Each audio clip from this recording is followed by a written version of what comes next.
We're Compound Everything. We talk money markets and investing, and today we are profiling John Templeton. So John Templeton was actually an interesting study for us. I mean, we like profiling all these investors. And the main reason I think he was interesting to me is he is a major contrarian. One of his main mantras, and we'll talk about these a little later, was if you do what everyone else does, you're not going to do better than they do.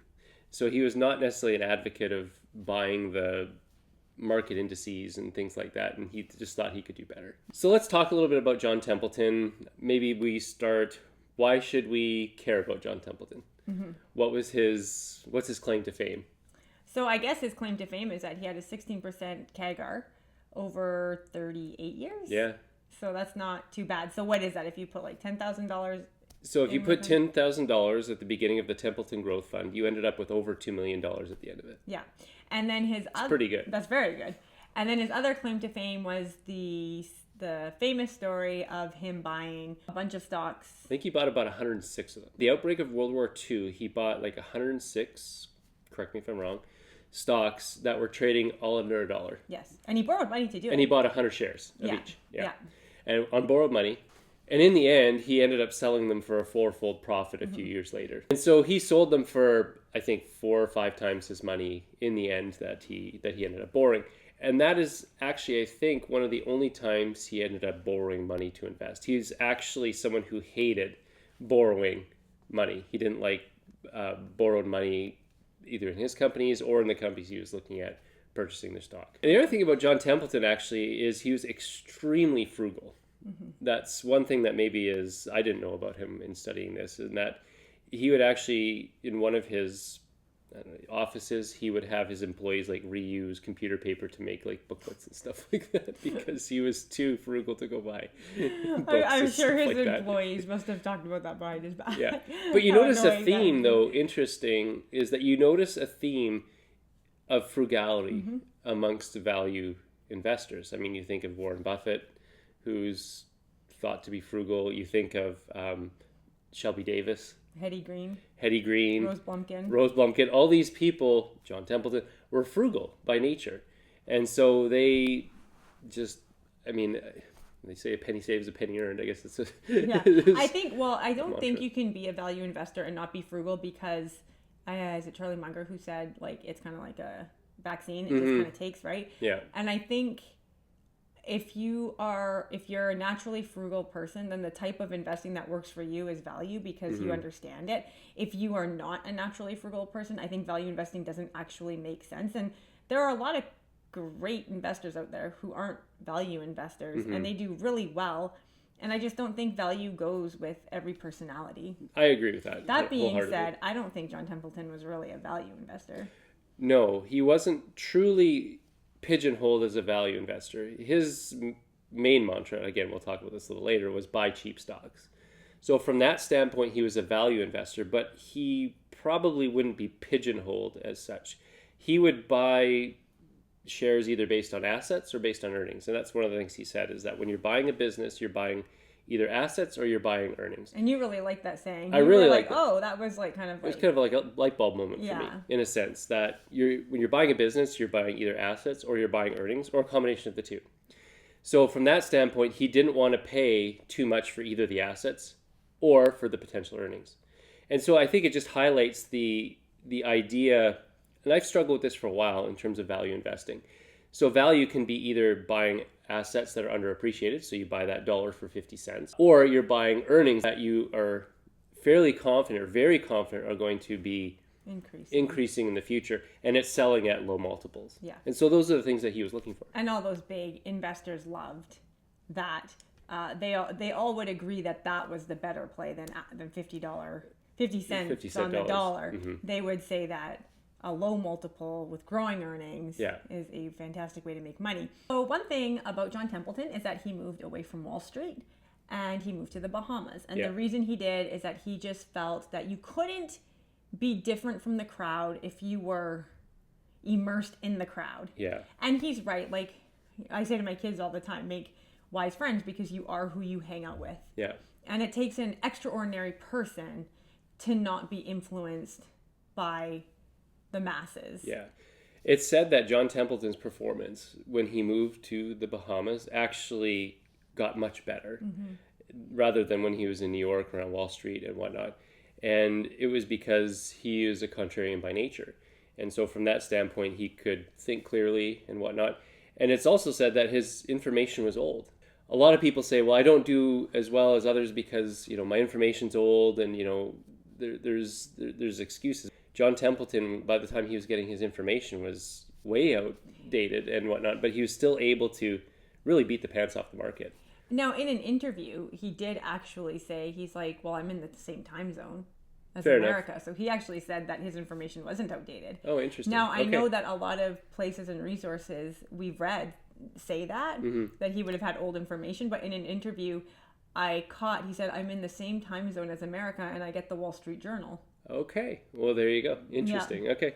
It's always interesting actually watching interviews with these guys because you catch a few things. Yes. That may be some discrepancies. So let's backtrack a little bit. John Templeton, his education. So it sounds like he was actually a pretty smart guy to begin with. He started in economics, went to law, and then he started an investment counseling business and ran that for a time, and then got involved in mutual funds. And he started the Templeton Growth Fund, which is the fund that we mentioned that had a 16% compound annual growth rate from inception. So that's kind of where he ended up. And that's why we're profiling him, because he is worth studying. He's worth studying. And sorry, go ahead. I was going to say, and we actually found, there's a lot known about him. It's not hard. A lot of people talk about him. He's not an obscure investor like we've done Robert Wilson, who not a lot of people have heard of. Yeah. Hetty Green, same thing. But John Templeton, everyone kind of knows of. But even as we were researching him, we found things that we had not heard of. Hence the whole Wall Street, him saying, oh, I get the Wall Street Journal and have the same information as they do. That's right. So let's talk about some of his tenets. So John Templeton had 10 tenets or 10 maxims. And I think we should go through each of them. Sure. See how far we get. Sounds Maybe good. We'll have to cut this in two. I don't know. And we'll start with number 1. So number 1 is invest for maximum real returns. Real returns. Real returns. So what is a real return? So real return in his eyes was the return after inflation and after taxes, because both of those things will essentially kill your returns. Now, when we took the CSC, a real return was just after inflation. Right. But in his mind, you had to include taxes. Yes. Which if you are Canadian and you have a small corporation, they're egregious. Your real returns just got a lot harder to get. Yeah. So as an investor, it is absolutely vital that you maintain purchasing power. If you don't maintain purchasing power, for obvious reasons, you're not actually investing. Now you're losing money without knowing it. Which is obvious. Right. But that was not always. But it's not obvious when you sit there, honestly. And so, for instance, $1, 20 years ago buys much less than it does today. And so if you just stuff that $1 under your mattress, you have much less purchasing power. But even then, everyone knows that is a stupid idea, but not everyone realizes that, and I don't know why this is, but if you were to say don't keep money under your mattress, everyone would be like, well, obviously that's right. Stupid. But if you were to say don't keep it in a savings account, right, more people would be like, why? And and even for me, I remember driving one day and I was calculating, okay, if we want you to be kind of done your practice and moving on to other things that we can do together and other jobs by 50, we have to have, I'm thinking what you make, and then okay, times this much in years. And I was going on today's dollars, and it wasn't for a long time that I realized, wait a minute, I have to be doubling that amount. That's right. Every 20 years. And that was so discouraging because I had a number in my mind that was attainable. I was like, okay, we can get to that number by 55. And when I started thinking about inflation, and when it was brought to my attention that you need to account for that, and this was about 15 years out now in the future when I was doing this, I was like, wait, now I have to take that number that seemed attainable, and it totally changed. It was double and a half now. And then that number became all of a sudden very unattainable, and it was very discouraging. It's like moving the finish line. Mm-hmm. Essentially, you're running a race and then someone moves the finish line as you're running. And if you don't run faster than they're moving that finish line, you're not going to finish the race. Well, and because at this point, I was in my 30s, probably early 30s. I can't remember the whole timeline of this situation. But we were already into, your working career. We were already into our life. We were already in a stage where we should have been focusing on real returns more aggressively. Yeah. And I think how discouraging must that be for a lot of people who are in their 40s, in their 50s, who realize like, wait, I was calculating this number and just saving my money because I was afraid of the stock market. Right. And now all of a sudden this number is much grander, but I'm already like 50 years old. Yeah. It gets it's just very discouraging. It's very discouraging. So when John Templeton says like, take this into account, it's like, it's a serious statement that not a lot of people know. No, exactly. So that was his first maxim. And taxes. That's a little harder to So inflation and taxes. Maxim number 2 is be open to new ideas. I've heard, I don't know if it's urban legend or something about John Templeton, wherein it said that he was actually studying the effect of sunspots on the market. He took it seriously. He thought any edge that he could glean in the market would be worth studying. And in the end, he was looking for maybe any sort of association he could find in that respect. And if it didn't work, he tossed it. Yeah. Right. And you said when we were studying him, when we got to tenet 2, you said, oh, he'd probably be open to Bitcoin. Would he invest in it? Would he invest in cryptos or not? I don't know. But knowing what I know now, I think he would at least look into it. Exactly. Which is very opposite of Munger, who was very unwilling to change anything. Yes. Yeah. I mean, he basically called them turds. Yeah. But even like, not cryptos. He was just very like stuck. Like what worked for them worked. Sure. And why if it's not broke, don't why fix change it. Right? So I get why he did that. But Templeton was always looking for an edge, right? Like, yeah, this is working, but maybe something works better. Yes. And I like that. Yeah. Right. And he was very open-minded individual. Right. And that probably was because he was a little eccentric, because he was a little odd. Yeah. Yeah. So Howard Marks has a quote that is very similar to be willing to like be open to new ideas, which is tenet number 2. And he said, I don't pick the asset I want to invest in. The market tells me where to invest. Right. And it's kind of the same thing. Like I have an open mind to investments because asset classes change, euphoria goes different places. Bull markets can be in one sector, bear markets can be in another. And so Howard Marks says, I go where the value is. That's it. And Templeton, I feel like he kind of lived by that. Like, I'm going to check this out. If there's money to be made here, I'm going to at least entertain the idea that it might be a possibility. Yeah. Well, and he was a big fan of going where no one else wanted to be. And he was good at it. And he was very good at it. So from that perspective, if everyone was down on oil stocks, he'd be looking into oil stocks. Yeah, and an example of that in his own life was going into Japan. Yes. He went to Japan. He was one of the first, first large investors to look at Japan as a potential place to invest. And that turned out spectacularly well for him, although not as well as it could have, because he actually sold a little early. He did, yes. Which I think he regretted later. But he was open to the idea of investing in war, which turned out amazing. Well, not investing in war in terms of in war, but during the war. Sorry, yes. He was open. Yeah, okay, thank you. He was open-minded to that. A lot of people didn't want to do that. They were scared. They were afraid. Actually, I know Phil Fisher in his book Common Stocks and Uncommon Profit says, don't let a war scare you away. Like, don't let war keep you out of the market. Yeah. One of his sayings is that one of the best times to invest is during the times of maximum pessimism. So what is more pessimistic than war? So his third maxim is never follow the crowd. And I have a little quote here by him that I think summarizes this well. He says, it's impossible to get better performance than the crowd if you're buying the same thing the crowd is buying. Buying what all others are desperately selling and selling what all others are vehemently buying requires the greatest fortitude, but provides the greatest reward. So I think that summarizes it well in terms of if you are eagerly buying what everyone else is giving away for a song and sees no value in, but there's value there, that's probably a good way to make a fair amount of money in the future. So one argument for being average is indexing. And we all know Buffett tells everyone to index. And it's not that indexing doesn't work, because if you want to talk about real returns, indexing has, in fact, given you real returns, not including taxes, if you take just the inflation part of the real return. But the problem with index funds is that you're always just going to be average. Yeah, you can't. You will never be above average if you go if you're an index investor. Yes. That being said, you will not be below average. Right. So I can see why Buffett says that, because it protects people. Yes. It keeps them safe. it keeps their purchasing power what it needs to be. And that was John Templeton's thing, like, do not lose purchasing power, right? But at the same time, if you want to be above average, you cannot index. Right. So if being better than below average is good enough for you, then you should index. Yeah. But if you want to be above average, you cannot index. Now, of course, the flip side is if you don't index, there's a good chance you're going to be way below average. That's right. And I think most end up being below average, to right, be honest. And the law of averages says, like, most people do have to be average. Right. There'll be some above and there'll be some below. And that's just how averages work. Right. So, of course, everyone thinks they're going to be above. But you have to be very careful if you take that because, well, just the way the law of averages work, you can't, not everyone's going to be above average. Or else we all think we are. But we all think we are, yeah. Templeton didn't like index funds.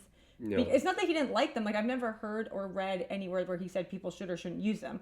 But he did say, like, if you want to beat the market, you cannot buy the market. Yes. It's just impossible.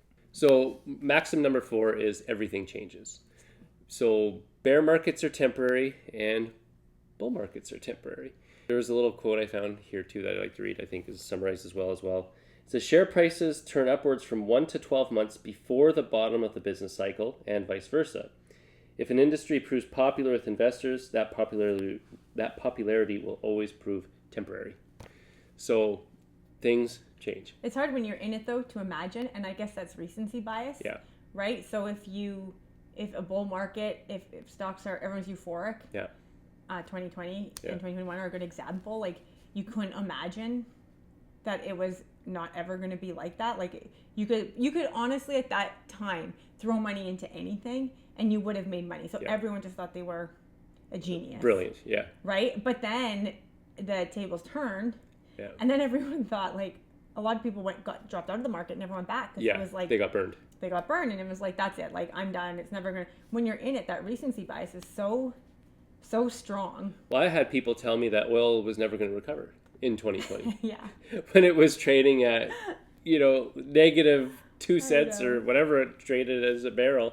I had people tell me, oh, oil's dead, don't invest in oil stocks and whatnot. And obviously that was I know. And not a good idea. People are still saying that. And I'm like looking around and I'm thinking like, and you look at India and you look at China and you look at all these countries that have a like huge middle class, and an economy or a country cannot grow without energy. Right.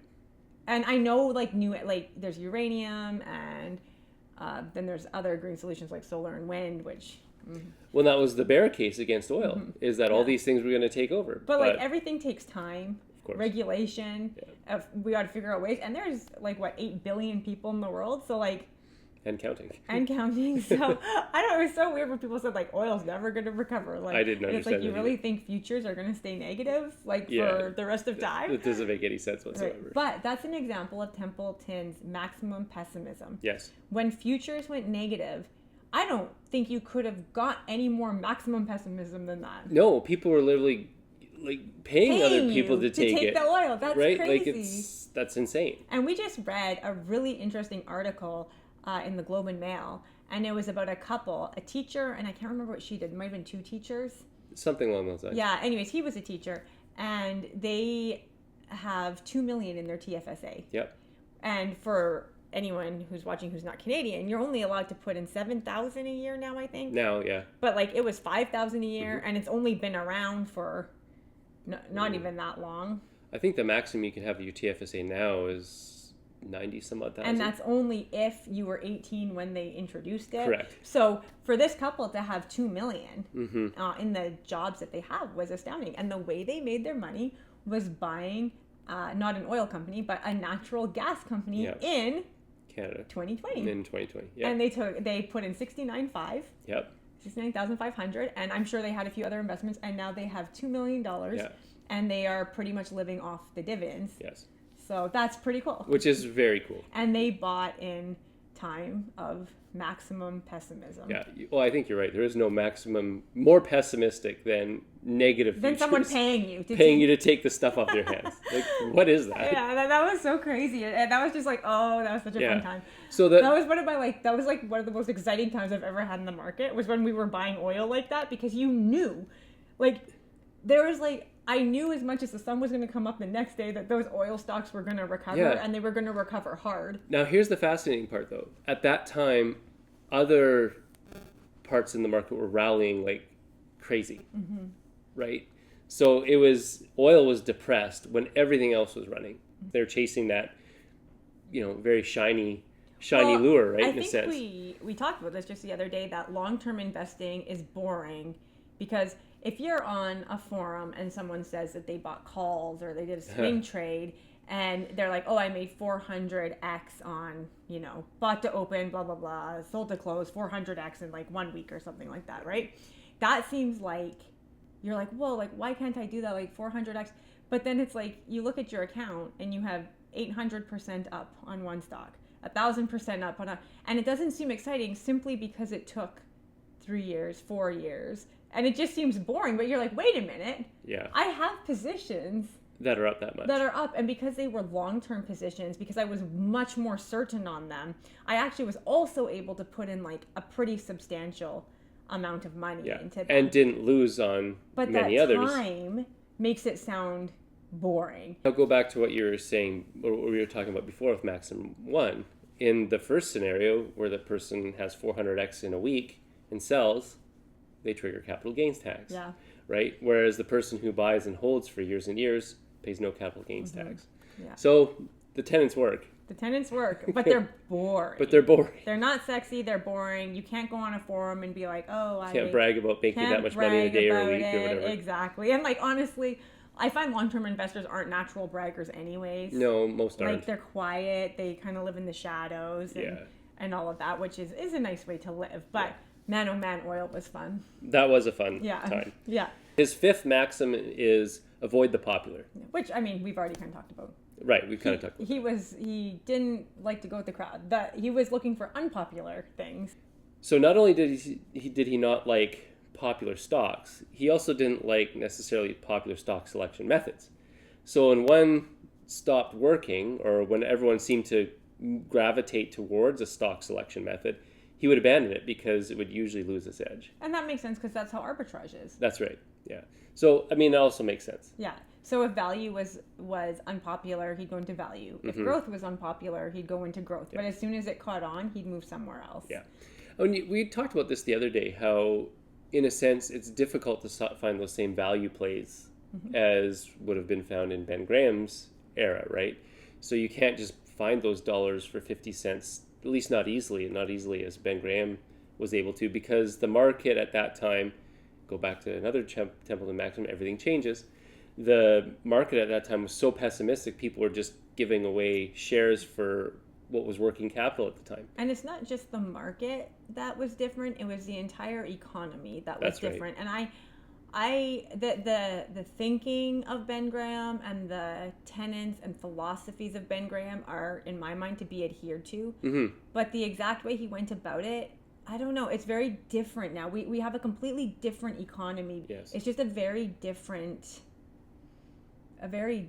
landscape. Yeah. So all the philosophies still work. Yeah. But maybe the type of investing is different. And I mean, Munger and Buffett did in fact pivot from that. And I would say in the last decade, we've even seen them pivot again a little more. They're starting to realize that they can't just stay in the simple business of like Wrigley's or whatever. Like they're going into Apple. Well, Apple is by no means a simple company, right? And then I don't know. I just think you have to change your type of investing. You'd be foolish not to, as a country ages, as an economy changes, just different. Yeah, and even as business changes, you may find a business that's trading for, working capital, but if the management, holds a huge position and is unwilling to sell and unlock that position, what do you do? Exactly. So maybe investors are even different at this point in time. So information's different. Information's the way you different. Get it, everything's different. Right. And maybe that would boil down to maybe that doesn't work in America now. You need to work in Canada. You need to work in other nations and whatnot. Yeah. So and we I don't saw know. That. We saw that with Templeton. We did was see that. willing to go outside of America into Japan. Yeah. Now Templeton also says that the saying that comes from him. I don't know if it comes from him, but the most dangerous words in the market, I think it's Templeton. It is this time it's different, or it's That's different right. this time.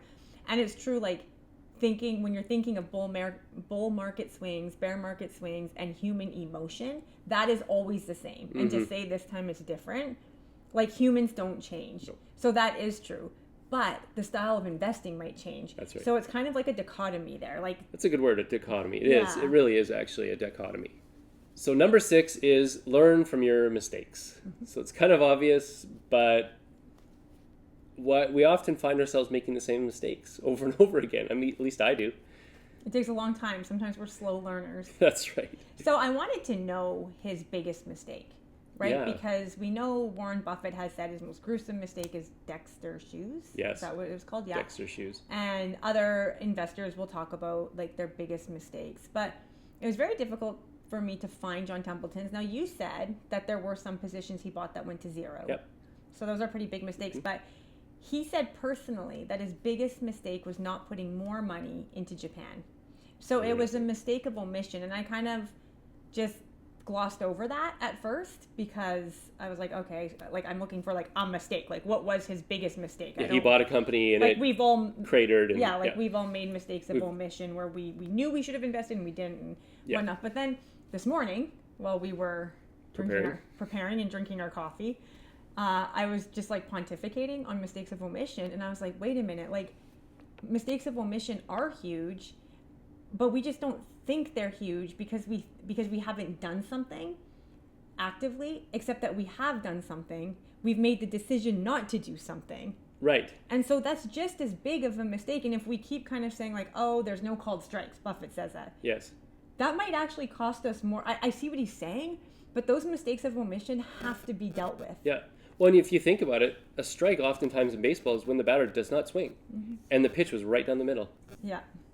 So from that standpoint, that is a mistake. There may be times where it is a mistake if not you're to pull the trigger. If you're living by tenet 1, which is preserve your purchasing power, then those mistakes of omission should be studied and thought about and journaled as much as your mistakes of commission. And when we kind of push them away because we didn't actively hit the buy button, what we're saying is they're not actually real mistakes, but they were real mistakes. So he said his biggest mistake was that he didn't put more money into Japan. Interesting. That's a good way to think about mistakes. Yeah. Not only mistakes of commission, but omission. Yeah. And it's easier for the human mind to push the mistakes of omission out because they don't seem as bad. Well, they're not traceable. Right. You can't track that. Right. Right? So, for instance, one of my big mistakes of omission was not buying Google at its IPO. Oh, I remember that conversation. We had a discussion about that. I lied in bed with you and I said, in our old house. In our old house. And I said, babe, Google's having an IPO tomorrow. Yeah, we were lying in bed. It was dark. I should buy some. And then I was like, yeah, you should. And I never did. No. and we say, oh, we didn't, we try to justify it. Like, we had no idea but we do did this. have some money. We could have come up with money. We could have come up with something. I mean, even buying, 10 shares or something like that would have been better than nothing. Yeah. So anyways, I just was thinking of that and I was like, I need to really start evaluating my omissions because those are costly and I'm trying to make money and I'm trying to preserve capital and I'm trying to get a good compounded annualized return. And if I'm not journaling my mistakes of omission, I'm not learning from them. So tenet number 7, we've already alluded to, but it's buy during maximum pessimism. So do you want to expound? Sure. So again, I'm going to read a quote. Yeah, that's fine. I know people are probably going to get annoyed with me reading quotes, but John Templeton is wiser than I am, so you want to listen to him. He says, bull markets are born on pessimism, grow on skepticism, mature on optimism, and die on euphoria. The time of maximum pessimism is the best time to buy, and the time of maximum optimism is the best time to sell. It's so obvious, and it's so easy, or so simple, but that is not easy. But it is very difficult. But the way he describes the bull market being born at times of pessimism, that's where, I mean, you think of stocks that have had a major run recently. Think of Alibaba. So not that long ago, Alibaba was trading at $50 a share. $50 a share. And at that time, it was maximum pessimism. The whole narrative was, well, Alibaba was just a retail company. They are in China, which we have concerns that China's going to maybe close their doors and, all sorts of things, right? So that drives the price of Alibaba shares down to $55. Yeah, no one wanted to touch China. No one wanted to touch China. And certainly we had a position in Alibaba. We didn't buy any more, unfortunately. No. But now What is your lowest buy price? My lowest buy price in Alibaba was about $130. Okay, mine was 77. Yeah. But I had bought higher than yeah, I just added. But I never bought it when it was 50. No, I never bought it when it was 50. Because I got scared. Because we got scared. Because I started getting scared. But that's where, again, going with John Templeton and moving away from Wall Street probably would have been a good influence in that respect. So we were reading forums and gathering all this information, reading pundits' opinions, and rather than actually looking at fundamentals and maybe doing more grassroots research. And even like Scuttlebutt. And what really made us feel a little more confident, because we were getting pretty discouraged. Very. Yeah, was when Corey and Gigi came over. Yes. And these are two friends of ours who live in Hong Kong. Yeah. And they came over and we were asking questions, and they were like, they had no problem with the economy there. No. And then everything that we were told wasn't exactly what was up when you actually live there. Well, from the media, it sounds like the sky is falling. Yeah. And from their perspective, they're like, no, everything's running as everything. And then you had a friend who went down, and same thing. He was like, it's fine. Like, everyone's great there. It's fine. They're way more technologically advanced. And I start thinking to myself, oh, the narrative is different. Something wasn't aligning with the people who had been there and lived there. Yeah.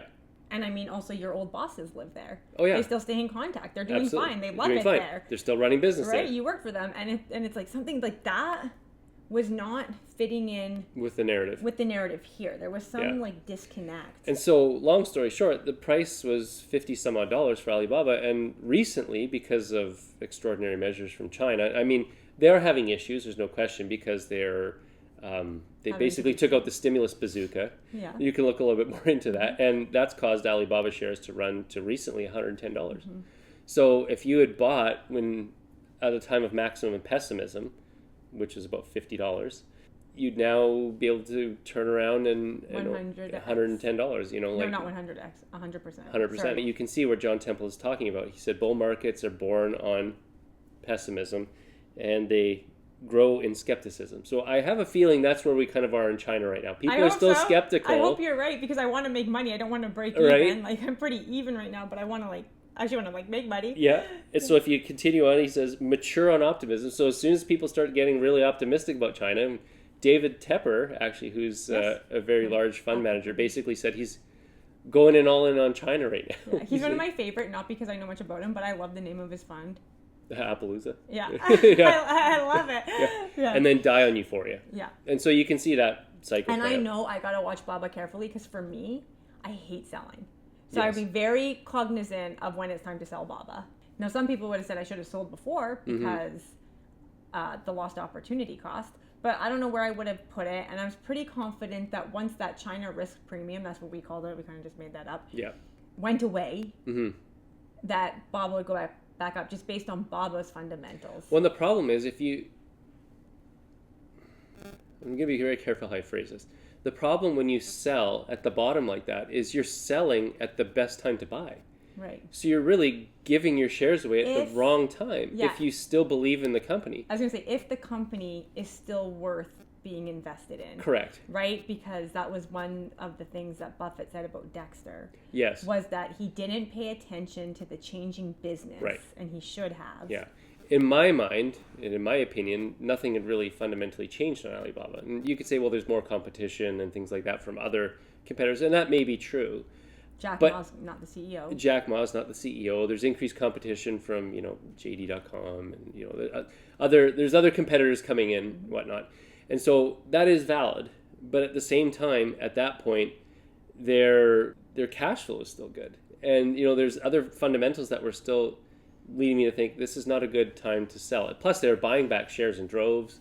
So it just didn't strike me as a good time to sell my shares.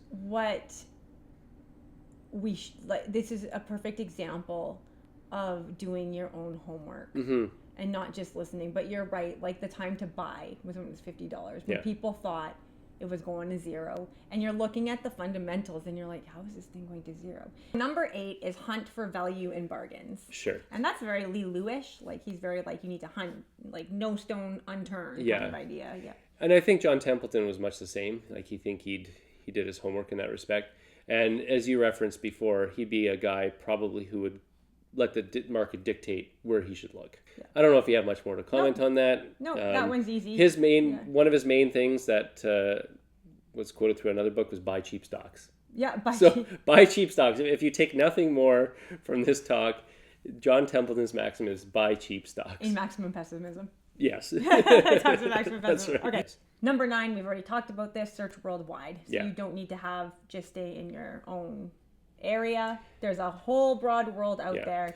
Now, one thing along that vein is he was very much a champion of diversification. Yes, he very much believed in diversification. And a lot of these guys aren't, but he was. But he was. And so one of the ways that he thought of diversifying is going worldwide, which actually makes some sense to a point. I agree. Maybe a little bit easier for someone like him who has the financial resources. And he was actually very well traveled. I think he traveled to something like 38 countries or something like that in his time. So, I mean, he had bid places, he had seen things with his own eyes, so maybe it is a little easier to do that. Now, having said that, we have the opportunity now to use other ancillary resources. Yeah, I ask people all the time. I have a friend had a friend on Instagram from Singapore. Oh, yeah, okay. And I'd constantly be in contact with her about businesses there and about, the economy there. And she would always ask me, like, about here, because we're not there, but we can, like, kind of, like, hear from other. It's so easy now. Yeah. So from that standpoint, you can get other information, even though you haven't been there. Number 10, no one knows everything. And I think that speaks for itself. Yeah. Analysts don't know everything. Including you. Including you. Yeah. So analysts don't know everything.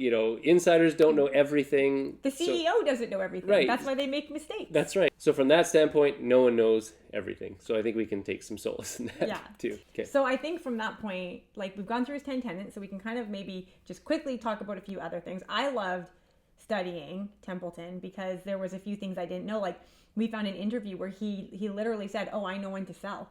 A lot of these guys won't tell us when they know how to sell, but we found an interview that was gold. Where he's like, I know when to sell. So what did he say? When do you sell? John Templeton says, the best time to sell is when you find another share that is a 50% better bargain in relation to its true value than the one you're already holding.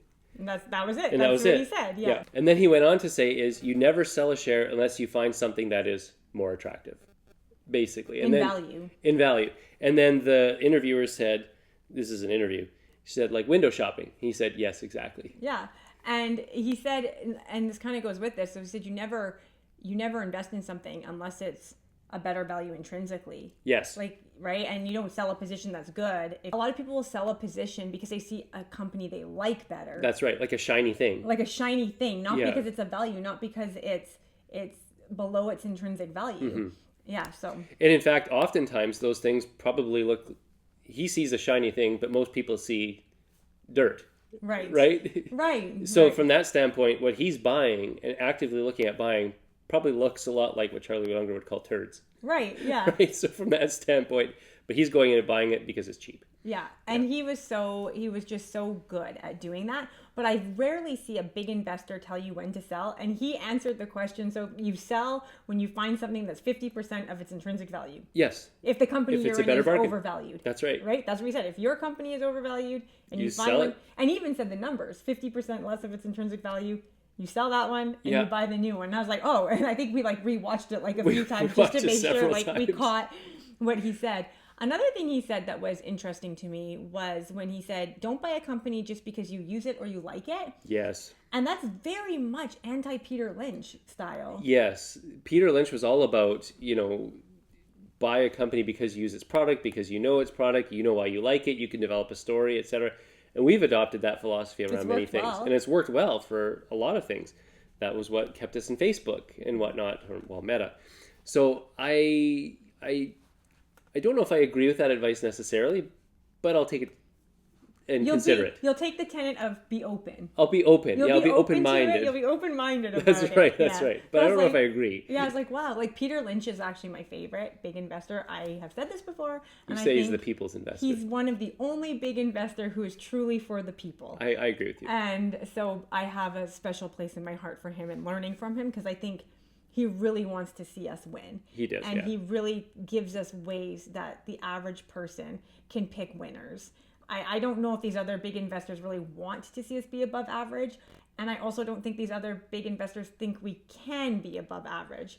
Yeah. But Peter Lynch does both, and I actually really appreciate that about him. I think lastly, we'll just say one main aspect of his investing that we noticed is that he would take the saying, most stocks are better rented than owned. He didn't hold forever. No, he didn't. And for us, I think some of the worst advice that we took at the beginning of our investing journey was the best time to sell a stock is never. Yeah. And that was not great advice, and we've learned from that, but he never would have lived by that.